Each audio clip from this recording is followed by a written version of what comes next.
Hey, this is Jim Hoffman for EMS Office Hours, and this is your Monday Minutes. Today, real quick, guys, I know we've talked about IV access before and ways to get IV access on patients, difficult patients, but one thing that we haven't really talked about is some complications of IV therapy. And one thing you always want to keep in mind is that when you doubt you have access, you're better off removing the IV.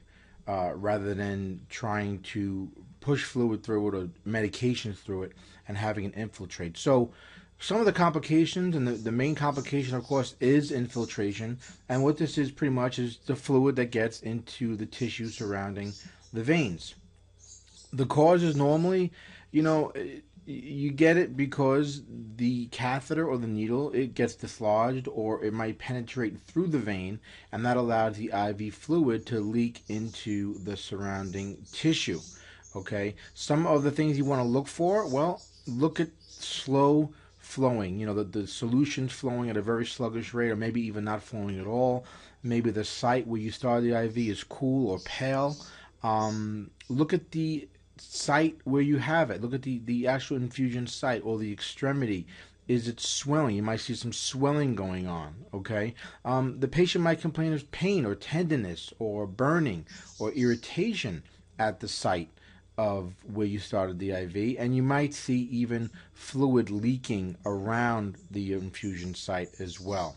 And keep in mind too, another way to check is an absence of blood backflow, and that's usually you can see when you take the IV bag and you lower it below the IV site, and if you don't see any backflow happening, that's another indication that the IV is no good and that it is infiltrated.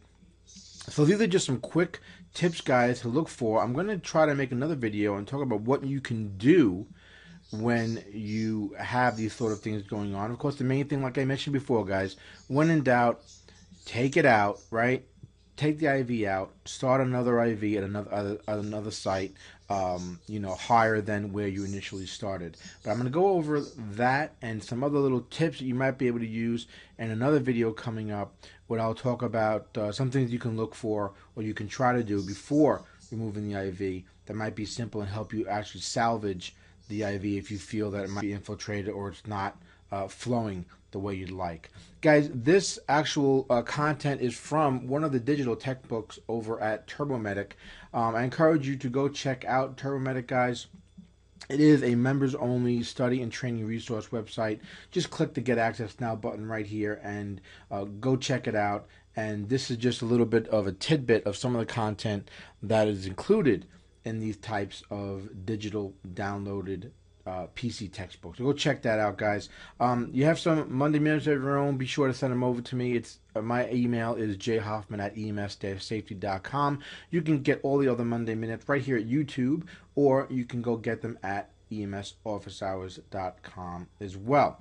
Guys, I hope you can use these Monday Minutes and give you a little something to think about the next time you start intravenous line and see some difficulties with it flowing and potential of infiltration.